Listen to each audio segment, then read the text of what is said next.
Hello mga alamat, welcome back dito sa aking training ground, no?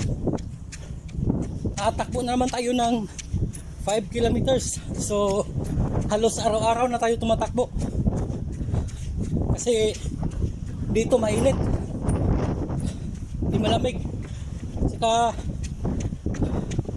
maganda takbuhan dahil malinaw yung dagat.